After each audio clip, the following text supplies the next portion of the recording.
Hello, my name is Kent Hovind from Pensacola, Florida. I was a high school science teacher 15 years. I now travel the country and speak on the subject of creation, evolution, and dinosaurs.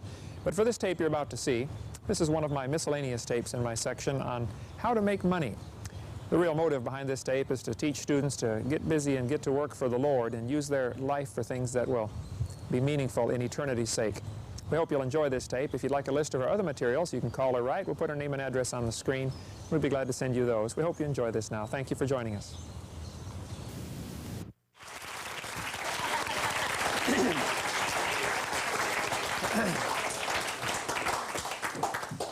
All right. Well, it is good to be here today. My name is Kent Hovind. I was a high school science teacher 15 years. And I now travel the country and speak on creation, evolution, and dinosaurs about 700 times a year. Do a lot of debates at universities. All my stuff is hands-on. You're welcome to play with all my dinosaurs. But today we're going to cover a little different subject. I need to warn you about a couple of them now. This one is my Blondosaurus. So be sure to talk to her kind of slow, if you would, okay? All right. And it's... Flip that on, would you please? It's great to have all you students here from Rocky Bayou Christian School. This is one of the first schools I spoke to. I guess it's been almost 5 years ago, brother. Great when I first got started doing this, first in full-time evangelism, and it's a joy to have you here. But today I want to cover a little bit different subject, not on creation evolution so much. We've got videotapes, and I've spoken at your school a couple of times on that subject. How many of you go to a church where I have been to your church to speak on creation, evolution, and dinosaurs? Okay, great. How many go to a church where I have not been there yet? Okay, how many do not understand the questions so far? All right. Either I have been or I haven't been. Great. Today I want to talk about a subject that teenagers are always interested in. Teenagers love this subject. How to make money. How many of you would like to learn how to make money? All right. Well, if you will pay very close attention for the next few minutes, I can give you some advice that will make you a fortune. And when we get done telling you how to make money, I'm going to tell you how to spend money. You say, I already know how to do that. Well, I think you might be surprised on how to spend money. That's really as important, if not more important, than how to make money. If you want to make money, and I have been a school teacher 15 years, which means every summer I was unemployed. You teachers will know what I'm talking about. You got to scrounge around and find your own work. So how do you make money? How do you provide for your family? Basically, you're going to get paid according to what type of worker you are. If you're a good worker, you're going to make more money. So I'm going to give you, in order here, the 4 basic kinds of workers. And those that are intelligent will write this down because you'll say, this will help me in the future. Those that are not too bright will sit there with an open mouth and stare on their face, looking at a calf, looking at a new gate. So I'll leave this up to you. But there are 4 kinds of workers. What kind of worker you are will determine how much money you're going to make in this life. The first kind of worker, and I'll have all these on screen for you. The first kind of worker, and Proverbs is full of verses about this, is the kind of worker, he sees what needs to be done, and he does it. Nobody tells him what to do. He sees what needs done, and he does it. There are very few of these in the world. When you can find a number one worker, number one workers, they see what needs to be done, and they do it. If you can find one of those, hire them. I've had very few of those work for me in the course of time. I've hired I'm sure I've hired over 1,000 high school and college people to work for me since I've been doing construction work on the side, teaching school every year, and then over the summer, doing construction. I've hired hundreds and hundreds, and probably well over 1,000 high school and college students to work for me. I look for number one workers. They see what needs done, and they do it. There aren't many of those. I'll give you an example. Brother Don, are the cans still out there? Would you bring those to me, please? Every one of you got off the bus and walked in.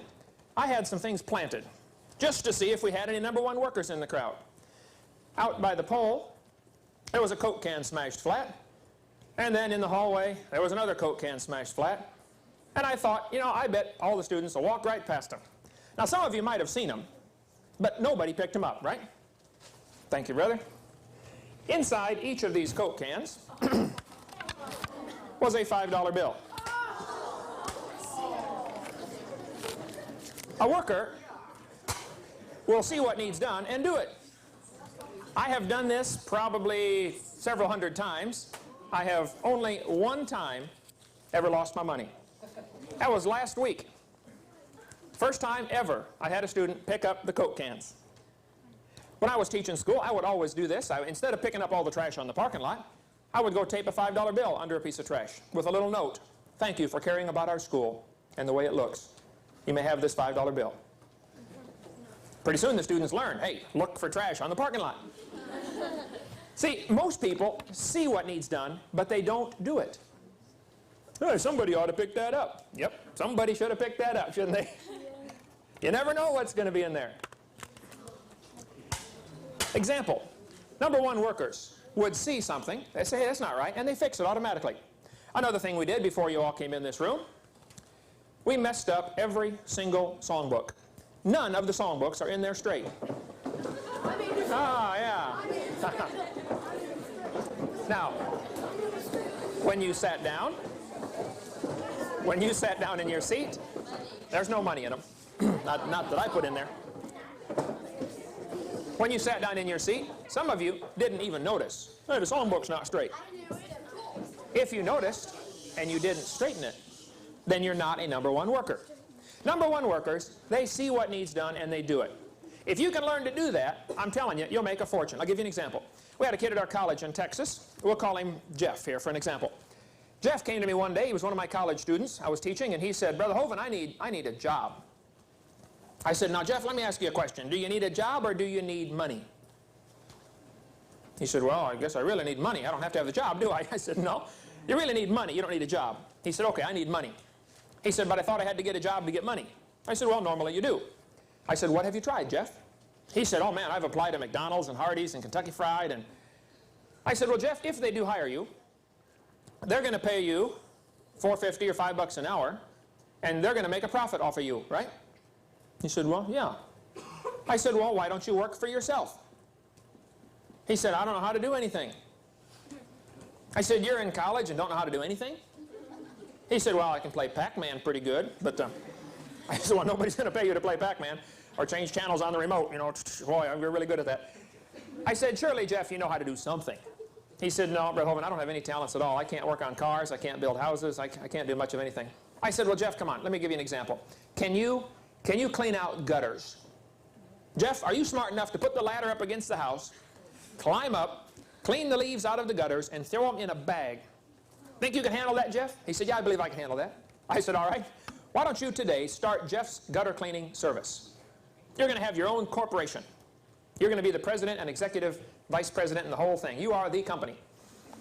I said, I will loan you my ladder for 3 days.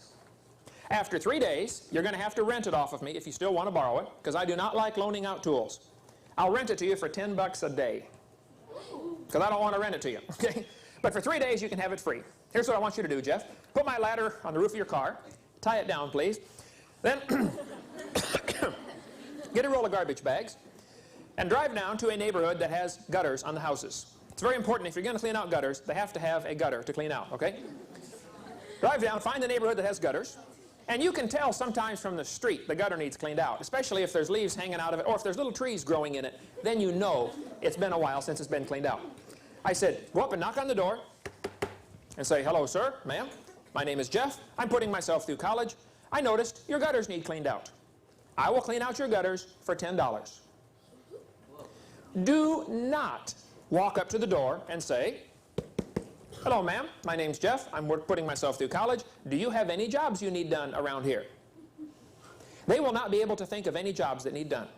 But if you saw the job that needed done, and you suggested it to them, and you named a price, in one sentence, you got it all done. My name's Jeff. I noticed your gutters need cleaned out. I'll clean out your gutters for $10. I said, Jeff, I'm telling you, it'll work. 3 days later, Jeff did not come borrow my ladder. We were in a big church, about 2,000 people, so I didn't get to see him all the time. And I saw Jeff a few weeks later, and I said, hey, Jeff, how's it going? He said, oh, going great. I said, are you still looking for a job? He said, I don't have time to look for a job. I said, why not? He said, don't you remember I started my own company? I said, oh, yeah, that's right. How's it going? He said, Brother Hovind, you wouldn't believe it. He said, I am making $150 a day cleaning out gutters. I was visiting my parents' house one time up in Peoria, Illinois, in Groveland actually, outside of Peoria. I heard a knock on the door. My mom went to answer the door. This college student standing there had a bucket in his hand with a roll of paper towels in it and a squeegee. He said, "Hello, ma'am, my name is Tim. I'm putting myself through college. I noticed your windows need cleaned on the house. I will clean out your windows. I will clean off your windows. Don't clean them out. I'll wash your windows for $20, inside and out." My mom said, "You're hired." Just like that. Nobody likes to clean windows. Tim went over to the sink, filled up the bucket with water, put in a few drops of Shackley Basic H, and took the squeegee. He washed the windows, squeegeed them off, got about 90% of the water off with the squeegee, and then used the paper towels to do the corners and keep the squeegee clean. He probably only used 5 or 6 squares of paper towel on the whole house. Some of you could use a whole roll on one window, right? Well, he did a really good job. He was done in 45 minutes. My mom handed him 20 bucks, and he's walking across the front yard. I went out and met him. I said, "Tim, can I talk to you for a second?" He said, "Sure." I said, "Look, I hire lots of high school and college kids to work for me, and I try to teach them how to get self-motivated, how to make money on their own." I said, "Tell me, Tim, if I could be so bold as to ask, how long you been doing this, and how much money do you make at it?" He said, "Oh, I've been doing it every summer, putting myself through college." He said, I don't like to work during the school year. I just work in the summer, and I make about $5,000 in the summer cleaning windows, and then I can study it during the rest of the school year." Now, if you worked real hard at McDonald's all summer long, you might make 1,500 bucks. But he made 5,000 working for himself. He's a #1 worker. He sees what needs done, and he does it. Look, if you just learn, that's an attitude, a philosophy of life. Some of you can walk in the house. The dishes are running over in the sink. They're piled up 18 feet high. There are none left in the cupboard. You don't even notice. The garbage is running over on the floor. The grass is 7 feet high. The dirt is 4 inches thick on the car. I didn't see it. That's precisely my point. A couple of students at Maranatha Baptist Bible College, I've spoken up there a couple times, great school in Wisconsin. They were doing an experiment. They went in the cafeteria, sat down in the cafeteria, and dropped some paper on the floor, and sat there and watched it to see who would pick it up. Every student in the college, almost every student that came for lunch that day, came in, got their tray, and walked right past the paper and went and sat down. Dr. Winiger, the president of the college, walked in, got his tray, started walking, automatically bent down, picked it up, stuck it in his pocket, and kept on walking. You say, well, he picked it up because he's the president of the college. No. He's the president of the college because he picked it up. Big difference. You want to be the boss? You better learn to see what needs done and do it without being told. That's the first kind of worker. They will make all kinds of money. Look, if you became a #1 worker and you hired in at McDonald's, let's say you already work at McDonald's. I picked that as an example. And you're a #1 worker. The boss says, "Would you make some French fries?" "Oh, sure, boss." And you fry the fries. And then you're done. So you look around and you notice the napkin rack is empty. So without being told, you go get the napkins and fill the napkin rack. Then you notice the straws are about gone, so you go fill the straw rack. And then you notice the counters are dirty, so you wipe off the counters. And you notice the cups are about gone in the cup rack, so you go get some more cups and fill it up. If you would learn to spot what needs done and do it without being told, within 6 months, you'll be the assistant manager at that McDonald's. Within 3 years, you will own it. My neighbor in Texas owned 3 McDonald's. He made $30,000 a month off of each one. And you want to work for them for $4 an hour? Have at it. They're making a fortune off of you. And it's fine. Somebody's got to make money, but that's the #1 worker. Man, I wish the world had more of those. And it not only applies to making money, this applies to seeing what needs done for the Lord's work. Don't you see there's people that need to be saved? Don't you see when somebody's hurting? When there's another student having a rough time, mom and dad are fighting, or something's going on, they're having problems at home, or can't you see what needs done? Learn to spot what needs done and do something about it. Some of you, your mom washes the clothes, folds them, well, dries them, then folds them, stacks them up by the bedroom door. You come walking in, step right over them. I didn't see them. Precisely my point. Why didn't you see it? Don't you see what needs to be done? You ought to try this today. Go home and look for at least 3 things you can do that need done. Everybody ought to be able to walk into any room and look around and say, ah, that needs to be done. This needs to be done. There's a piece of tape hanging on the light fixture there from a Halloween party, apparently. Somebody should have pulled that off a year ago. Right? There's a thumbtack still stuck in the wall. Learn to see what needs done and do it. The second kind of worker, number 2. Second kind of worker, he asks what to do next. These kind are pretty rare also. I love these kind. I've had several work for me. They come and ask, okay, boss, what's next? If you get on a McDonald's and you're a number 2 worker, when you get done making the French fries like they told you, you go to the boss and say, okay, boss, I'm done. What's next? Man, those kind will make $10 an hour. They'll make plenty of money. It would be best if they were number 1 and they saw what needed done, but they're not quite that good yet. They're a number 2 worker. They come and ask, okay, boss, what's next? You can at least do that with your parents at home. Hey, Mom, I finished setting the table. What else would you like me to do? Man, those kind are rare. Okay, Lord, I read my Bible. I prayed for the missionaries. What else would you like me to do, Lord? It's just an attitude. It's a way of life. It's a philosophy, a way of living. Being the right kind of worker, seeing what needs to be done. Or at least asking the boss, okay, what's next? Number 3 workers. This is probably where most of you fit. Number 3 workers must be asked. They won't do anything unless you ask them. You come home from school, plop down in front of the TV. Your mom or dad comes in and says, would you set the table, please? Sure, Mom. You go set the table. When you're done, you go plop down in front of the TV again. Then they come and say, excuse me, would you take out the garbage? Oh, sure, Mom, be glad to. And you go take out the garbage. And then you go plop down in front of the TV. You're not going to ask what you can do to help. You're going to wait until you're asked. If you're a number 3 worker, you will always be an employee. You will never be the boss. Somebody will always be telling you what to do because you won't do it otherwise. I have kids say, I'm tired of parents telling me what to do. All right. Be a number 1 worker and they won't tell you what to do anymore. If your parents are bugging you, is your homework done? Is your homework done? Is your homework done? Obviously, you're a number 3. The problem's with you, not with the parents. If your parents have to say, would you make your bed? Would you set the table? Would you cook supper, please? Would you take out the garbage? Would you mow the grass? If they're always telling you what to do, you say, I'm tired. We had one kid at our school in Illinois. He said, I'm tired of my parents telling me what to do. I'm going to join the Marines. Boy, are you brilliant or what, you know? Yeah, the Marine sergeant's going to come in about 10 o'clock in the morning and gently shake you and say, excuse me, it's time to wake up. Would you like your breakfast in bed? Would you like your eggs over medium? Yeah, right. Boy, he did too. He joined up. Man, he came home. He was the shock of his life. After boot camp, he came home. He was sleeping about 7 o'clock in the morning. They went to our church. His mom came in there, shook him, and he wouldn't wake up, man. He was beat. He'd been at boot camp for 9 weeks, and he was tired. So his mom said, get up, soldier. Ooh, he jumped up, stood at attention just like that. Boy, they taught him something in there. I don't know what it was. But number 3 workers, they have to be told. They have to be asked. They won't do it unless you ask them. Now, there's a worse kind. Number 4.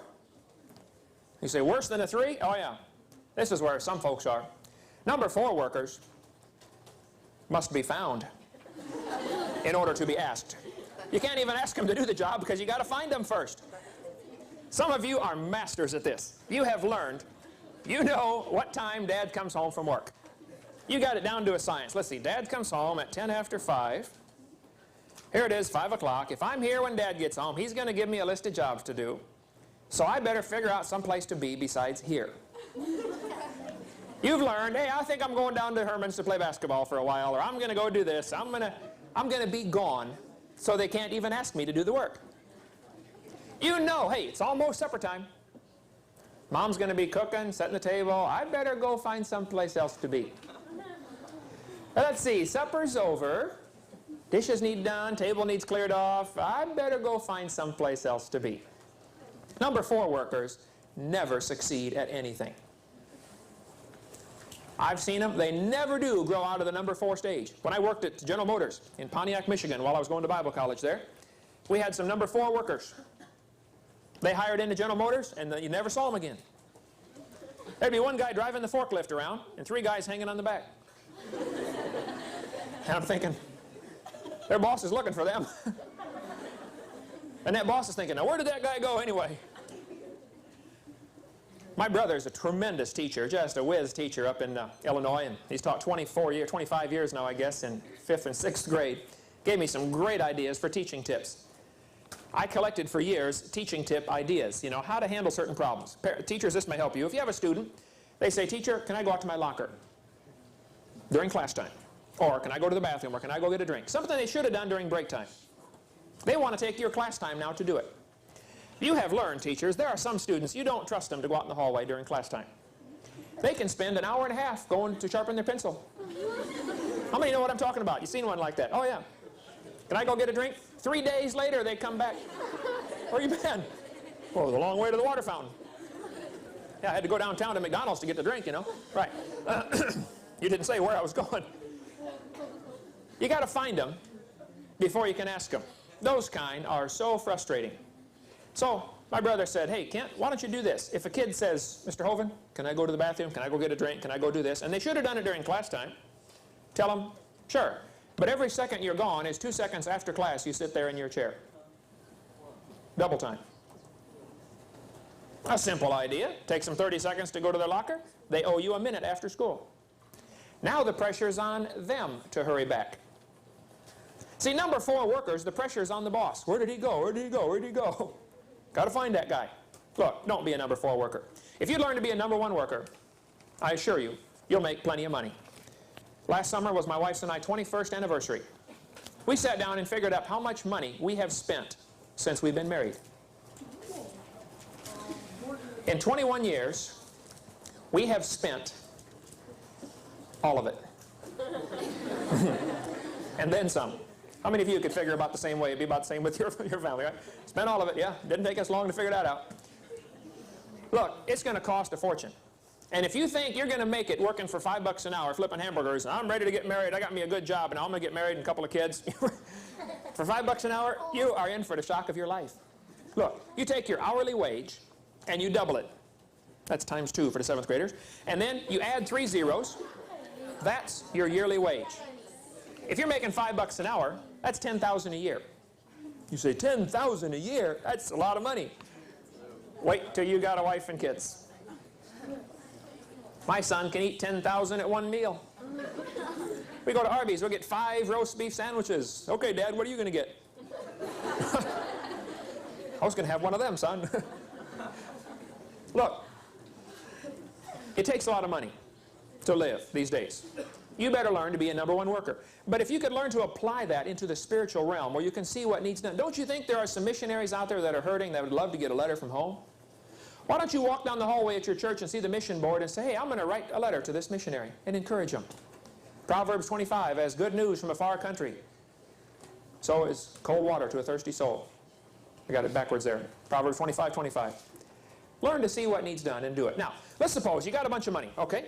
Here you are, you're loaded. Everybody's loaded, you got a bunch of money. You're a number 1 worker now. Man, you walk down the hallway, you pick up the paper, you notice the chairs are not straight. You can walk into the classroom and straighten up the table, straighten up the chairs. Chalkboard needs wiped off, you spot it and you do it. You come home, dishes need done, you do it.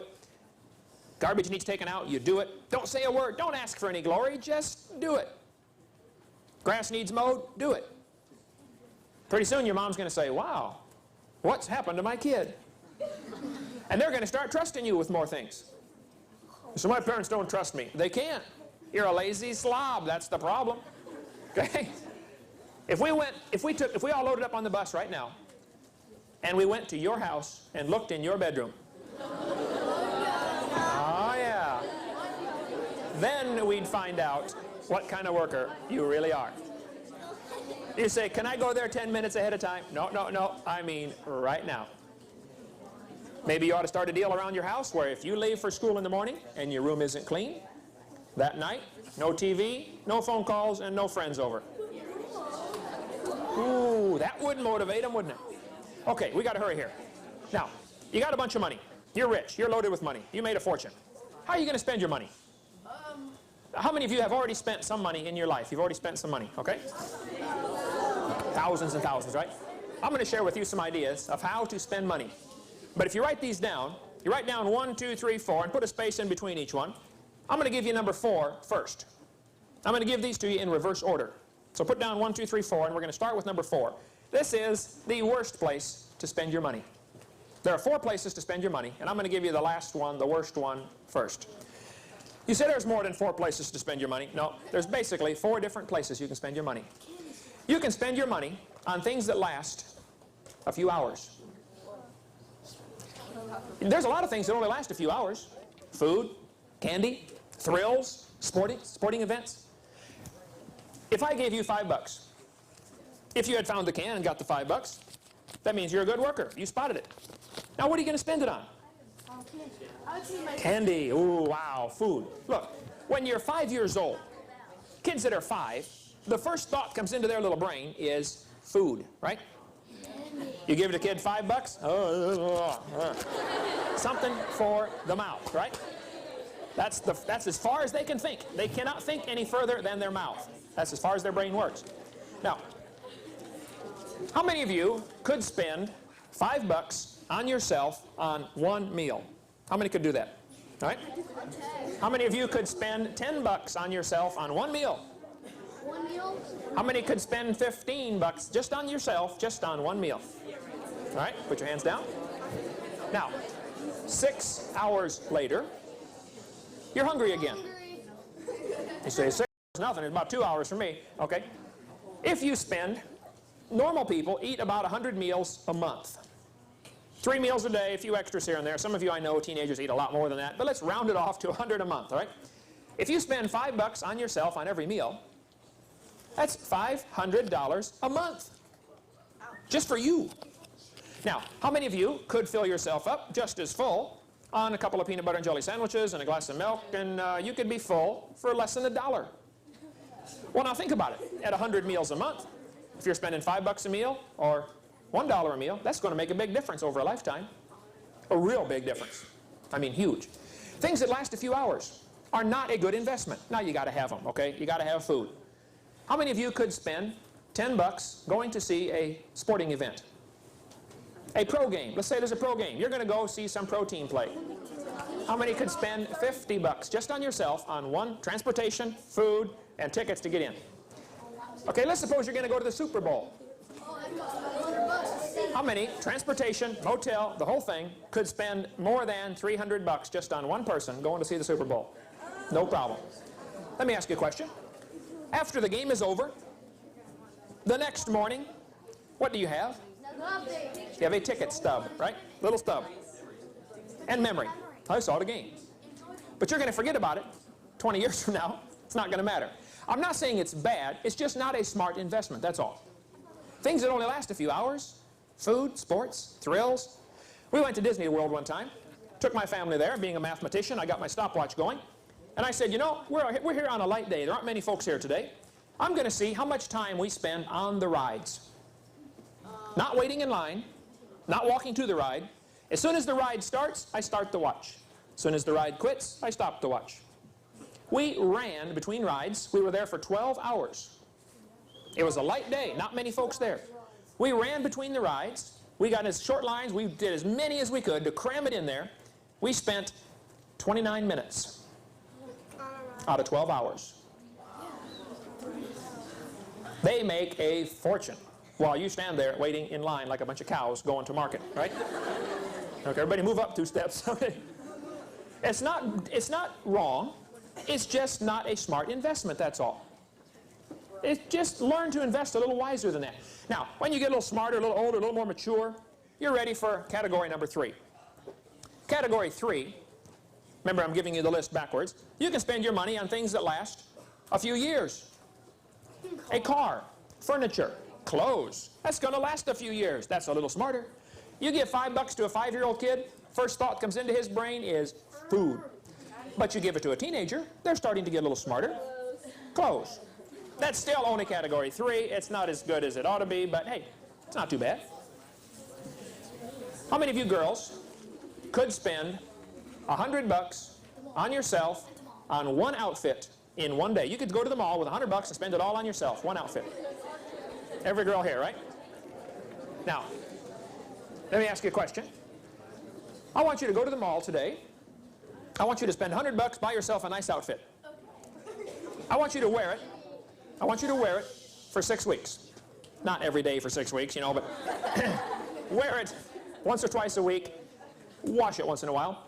And then after 6 or 8 weeks, I want you to sell it. You paid $100 for that outfit. Nice dress, nice skirt, nice top, pair of shoes, purse to match. What can you sell it for? Maybe about 50 cents at the garage sale, maybe, or $1.50 hanging in. Look, you're not going to get your money back, are you? No.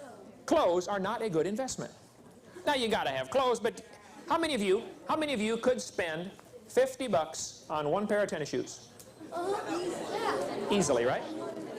How many have ever seen a pair of tennis shoes that cost more than $100? No. Right? Could you go to Walmart and get a pair for 12 bucks and they work just about as good and save you a lot of money? Oh no, Brother Hovind, I got to have the kind that pump up. Got to have the pump. You're right. You're missing the point.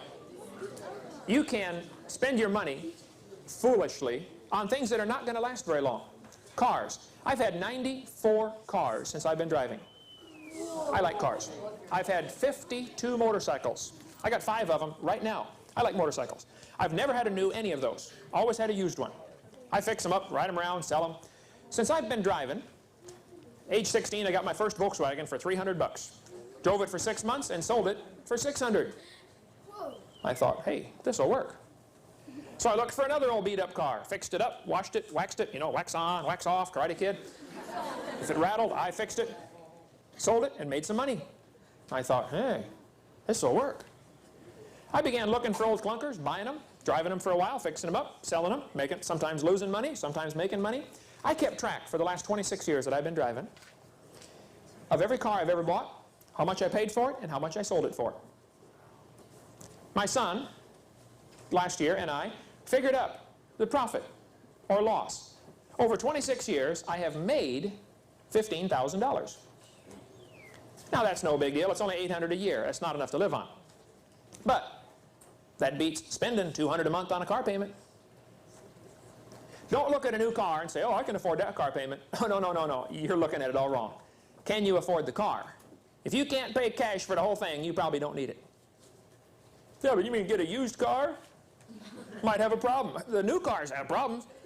I worked at General Motors 2 years. I watched them go together. I'm surprised anything runs coming out of them factories, right? Those guys are only there to get their paycheck, believe me. It's close enough, let it go. I asked our foreman at the shop, I said, we built trucks at our shop. I said, we build 500 trucks a day here, right? He said, yeah, about 500 a day. I said, I see a lot of the trucks after we're done building them, they go over to the repair section where they got to fix something that got built wrong. He said, oh yeah, huge repair section. I said, how many of the trucks have you seen since you've been working here for 20 years that did not have to go to repair? He said, oh, I've never seen one. Out of 20 years, 500 a day, every one went to repair for something. Now look, cars are not a good investment generally, especially a new one. You are never going to make money buying a new car. You're going to lose a fortune. Okay, we got to hurry here. Number 3 was things that last a few years. Number 2, you're getting smarter now. Number 2 is you can invest your money in things that last you for a lifetime. If I gave you $5 and you're 5 years old, you would only think about your mouth. If I gave you $5 and you're a teenager, you'd probably start thinking about clothes. If I gave you $5 and you're a college student, now you're probably getting mature and you're thinking, ooh, I better invest this in my education. Because a lifetime investment like an education, you got from then on. Let's suppose you fellas say, I don't know what I want to be. All right, let's just pick something out of the clear blue. You're going to graduate from high school and you have no idea what you want to do with your life.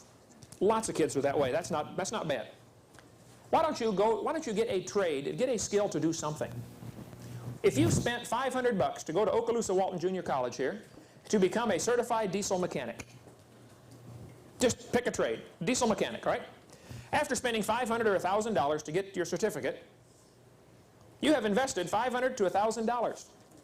But you are now a certified diesel mechanic, and you can make $20 an hour for the rest of your life. That's a smart investment. I was working for a dentist one time, remodeling his office. I said, Doc, what did it cost you to become a dentist? He said, oh, I spent $70,000 going through dental school. I said, $70,000? He said, oh, that was just the beginning. Then I had to set up my office. He said, each of these chairs is $5,000 a piece. You know, got the buttons on the side? $5,000 for a dental chair. He said, I got 3 of them. He said, then I had to buy the drills, and he pulled out drawer after drawer of those fancy stainless steel tools. You know, these drill bits cost this and this and this. And he said, I spent $50,000 getting set up in my office. I said, 70 plus 50. You spent $120,000 before you drilled your first tooth. He said, yep. I said, Doc, that's quite an investment. Was it worth it? He said, you tell me. I now make $130,000 every year. I got my calculator. I said, let's see, that's a good investment. Investing in your education is a smart investment. Let's suppose you girls don't have any idea what you want to do. My sister did this. She didn't know what she wanted to do, so my dad and mom said, hey, why don't you get a trade? Why don't you become a beautician? She said, all right. Cost her about $800 to go to beauty school. She learned how to cut hair and curl it and perm it and all that stuff, you know, the 210 and the four basic hairdos, the 110, the 220, and the 440. You stick their finger in a light socket. If it's 110 volts, you get a poof. If it's 220, you get a poof. If it's 440, it's poof. You got to open both doors to let the 440s in. But she spent $800 learning how to do hair. Then she made, in her own house, cutting hair, many thousands of dollars every year. Working whenever she felt like working. Made a fortune. That was a smart investment. Investing in your education, folks, is a lifetime investment. And some kids don't figure it out until it's too late. Some of you are still investing in Coca-Cola. Today is Halloween. 5 years ago, on Halloween, 6 years ago, I sat my kids down at the table. I said, hey kids, how'd you like to make some money? He said, yeah, Dad. I said, I'll tell you what I'll do. It's Halloween night. If you will start right now, I will give you $100 a year from now if you don't drink any carbonated beverages for the next year. You can only have water, fruit juice, or milk. Any kind of fruit juice you want. Apple juice, orange juice, I don't care. Any kind of milk, unleaded, regular, or water. I'll give you $100. They said, wow, let's do it. They all went for a year. No, can you imagine no Coke for a year? Yes. Afterwards, I gave them their $100. We sat down at the table. I laid the $100 in front of them. I said, now, how'd you like to make some more next year? I'll make 120 next year if you go another year. Then I'll make it 140. Then 160. I'll add $20 every year that you go without drinking Coke. Now, if you drink Coke during the course of the year, I can't take it. I got to have one. Okay, you can have it, but it's $20 off. And you start over at 100. Today is Halloween. I only got one kid left doing it. He's running the camera right over there. Tonight he gets $200. Made it 6 years with no Coke. All right. Thank you, thank you. So, wave at him, can Andrew? Wave at the cameraman there. Hey, hi, buddy. Okay. Look, you can do it, folks. Suppose you had all the money back you've ever spent on Coke. How many of you could buy yourself a fairly nice car? If you had all the money back you've ever spent on Coke. Yeah, you'd have a fortune, right? Things that last a lifetime are smarter investment. Now, there's one more. And I want to share this with you before we go, because this is why I do what I do. You say, why do you travel around and talk about dinosaurs anyway? Because of what's coming up next. The best place to invest your time and your energy and your money is in things that last forever. You can spend money on things that last forever. Suppose I gave you $5. If you're 5 years old or if you're not very mature, the first thought is candy. If you're a little smarter, you're thinking clothes, furniture, stereo, a couple years. If you're a little smarter, you're thinking lifetime investment. Education, family, property, real estate. Ooh, lifetime investment. Now, if you're real smart, you'll think about things that last forever. If you gave $5 to a missionary, he goes across the ocean, wins 3 people to the Lord. How long is that going to last? Forever. Forever. And if you could learn to invest in forever, then a very special promise comes into play. The Bible has a neat verse. Matthew chapter 6, verse 33 says, seek ye first the kingdom of God and His righteousness, and all these things shall be added to you. If you invest everything you can in God's service, He supplies all these other things. I've had 9 cars given to me for $1 or less. Out of the 55 motorcycles I've had, I bet I've had 15 of them given to me. Now, you could work at McDonald's all summer long and save up your money and buy yourself a motorcycle. Or you can work for the Lord, and when the Lord wants you to have one, He'll give you one. That thing you're working so hard to save up for, that beautiful leather jacket, you got to save up money for that leather jacket. It's only $250. Hey, okay. Somebody's already got one hanging in their closet that they don't use anymore. And if you'd serve the Lord would provide for you. See, if you work for yourself, you get what you can provide for yourself. If you work for the Lord, you get what God can provide for you. And let me tell you right now, folks, God is richer than you are. Lots richer, okay? If you would just learn, man, what can I do with my time? How can I invest my time wisely? Invest it in heaven. That's going to last forever. Here it is, almost the end of the year. Have you told anybody else about Christ? Have you led anybody else to the Lord this year? Have you been soul winning? Have you tried to bring folks? Is there anybody sitting in church because you led them to the Lord this year? Have you got anybody baptized? What have you done for the Lord this year? Are you investing in eternity? That's a neat verse. And it'll work. You just say, Lord, I got this extra money. I got my Christmas money. I got $300, Lord. What can I do with it? And the Lord says, why don't you give it to that missionary who's struggling? Why don't you do this? Why don't you do this? Why don't you buy some new tires for the bus? Why don't you do this? Do this. Invest it in the Lord's work, and you'll be surprised how the Lord will take care of your needs. Boy, I wish we'd get some teenagers to see this. What I've just given you will revolutionize your life if you let it. Learn to seek ye first the kingdom of God and His righteousness. I decided 5 years ago I was going to drop everything and travel around and talk about dinosaurs, because it's a great soul-winning tool. Folks will come to church to listen to somebody talk on creation and evolution that'll never come to church for any other reason. You can't get them for anything. Plus, Christians don't know what to do with the dinosaurs. Where do they fit in history anyway? Let me close with this story. I was in Texas. One of the guys at our church, an old man, Dr. Julian Pope. Johnny Pope is his son. He's pastor in Houston, Texas. Dr. Pope was a wise old man. I said, Dr. Pope, how do you know God's will for your life? How would you like to know God's will for your life? I said, Dr. Pope, how do you know God's will? He said, oh, Brother Hovind, that's easy. I said, man, tell me. Let me write this down. Got my pencil and paper out. He said, oh, you won't need a paper for this. He said, you want to know God's will for your life? I said, yes, sir. He said, then you find a need and fill it. He said, what's the biggest need you see in the country? He said, don't tell me. Whatever you see is the greatest need, that's God's will for your life. Go fix it. Look, if you showed up at a bus wreck, a bus just ran off the road, ran into a tree, it's laying over sideways, gas is running all over the place, the kids are inside screaming and yelling, and you're the first one there at the wreck.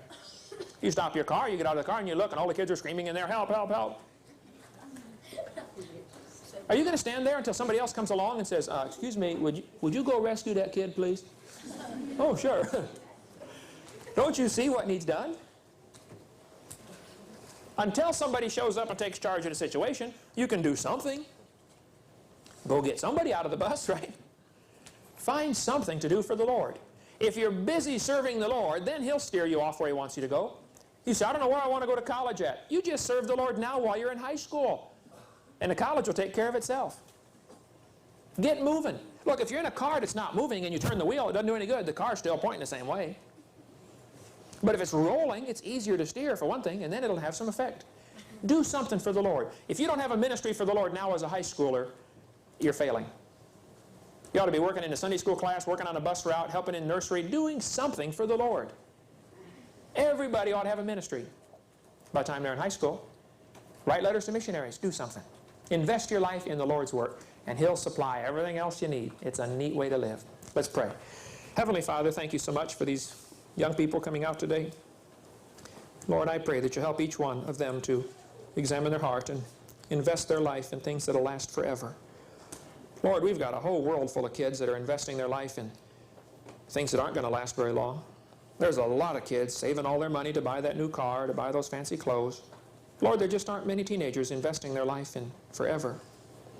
Please, Lord, raise up some out of this group that'll decide they're going to invest in forever and let you supply the rest. Lord, help us to be number one workers. Help us to see what needs done for your kingdom and do it. In Jesus' name, amen. Amen. Thank you so much. Now that you've seen the tape on how to make money and how to spend it wisely, most important thing you can do is to make sure you're investing your life in the proper things. Make sure you've got Jesus Christ in your heart and make sure you're going to heaven. If you're not a Christian, if you've never accepted Jesus Christ as your Savior, let me encourage you to do that right now. Just pray a simple prayer and invite Him to forgive your sins and come into your life and save you. February 9th, 1969, I prayed and asked the Lord to come into my heart and save me. There's no magic words, but I just said a simple prayer. I just said, Lord, I'm a sinner. Please forgive me and save me. And that day, He came into my heart and forgave me and saved me, and I'm a child of God now, and I know I'm going to heaven. It's not because I'm good, it's because I'm forgiven. Why don't you pray and ask the Lord into your heart? Or if you do, call and let me know about it. I'd certainly be glad to talk to you and share with you some things to help you grow in your new faith as you seek to serve the Lord. And be sure to call or write and get a list of other materials so you can get information on those subjects. Thank you for joining us.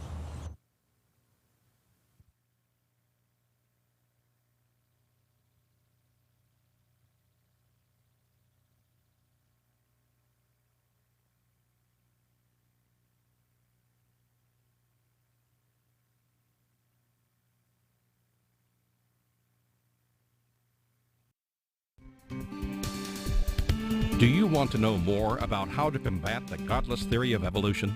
Creation Science Evangelism offers 4 great tools that help strengthen the faith of believers and win the lost to Christ. After 15 years of teaching high school science, Dr. Hovind began Creation Science Evangelism in 1989. We are a ministry that is dedicated to providing tools which will help you combat the evolution philosophy that is destroying the faith of millions every year. The first tool Creation Science offers is their powerful, life-changing video series. Over the last 12 years, well over 1 million videotapes of Dr. Hovind's seminar have circled the globe. They are reaping a harvest of souls for the kingdom of Christ, as well as helping restore the faith of many thousands confused by the evolution propaganda to which they've been subjected. These videos are available in English, Russian, French, Spanish, Japanese, and sign language. The Age of the Earth, first of the 7-part series, teaches that God created the universe about 6,000 years ago in 6 literal days. Could this be true? Can it be scientifically proven that the Earth is not billions of years old? This tape gives solid scientific evidence that the Earth is young and that the Bible is scientifically accurate. How did the environment of the original creation differ from ours today? And how would this allow men to live over 900 years? Can Christians have a good explanation for the existence of dinosaurs? Could some dinosaurs still be alive today? These and many more questions are covered in the 2nd and 3rd part of the series. Evolution has permeated public school textbooks with false and fraudulent information. This video exposes nearly 30 lies commonly found in textbooks. Every public school student, teacher, and school board member needs to watch part 4 of this series. Find out if you have been lied to in your textbooks. Discover the terrible difference evolutionary beliefs have made in the past as well as in recent history in our video number 5. Dictators throughout time have used their evolution-based philosophies to rationalize their brutal actions. Learn how evolution propaganda is being used today to prepare people for the New World Order. This is just a taste of all the information the 17-hour seminar series has to offer. Also available are college courses that expand on the seminars in great detail. For those who can handle a more confrontational atmosphere, our debate series is just for you. I said, now, Mr. Patterson, if you think the tailbone is vestigial, I, Kent Hovind, will pay to have yours removed. Dr. Hovind has debated a wide range of atheists and evolutionists all over the country. And you're sure to find these 12 debates very exciting.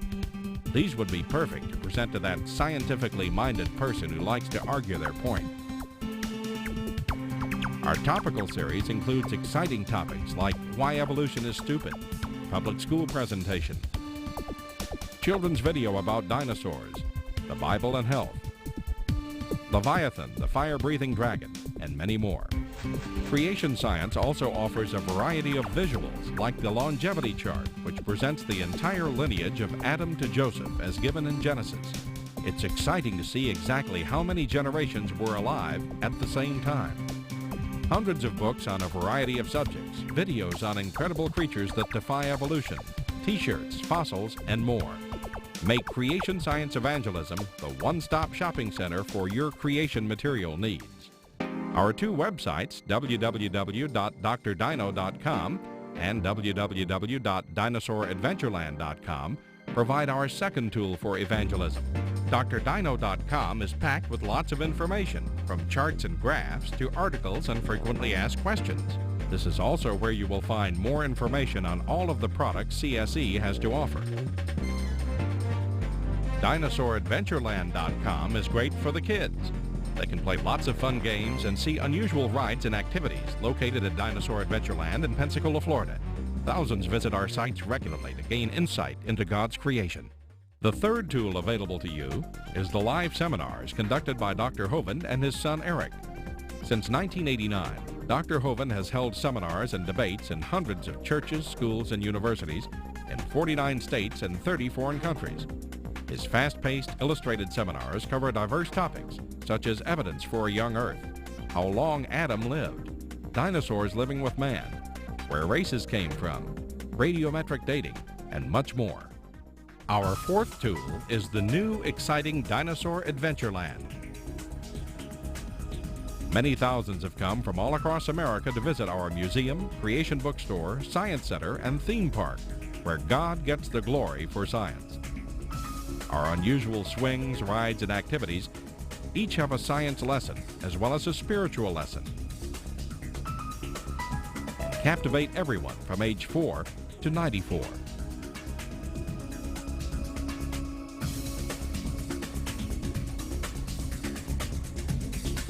To order material, find out how to schedule a seminar at your church, or get more information about Dinosaur Adventureland, write to us at Creation Science Evangelism, 29 Cummings Road, Pensacola, Florida, 32503, or call us at 850-479-3466, or toll free in the U.S. 877-479-3466.